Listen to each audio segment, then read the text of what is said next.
একজন মানুষের শরীর কি চাইলেই প্রকৃতির নিয়ম বদলে দিতে পারে? শ্রীরামকৃষ্ণ পরমহংসদেবের জীবনের এই 5টি সত্য ঘটনা আজও আধুনিক বিজ্ঞানকে চ্যালেঞ্জ জানায়।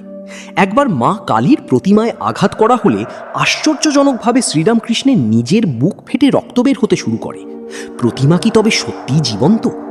গভীর ধ্যানে শ্রীরামকৃষ্ণের শরীর থেকে কি তীব্র সোনালি জ্যোতি বের হতো? প্রত্যক্ষদর্শীরা দেখেছিলেন ঘুটঘুটে অন্ধকারেও তার দেহ থেকে আলো ছিটকে আসছে।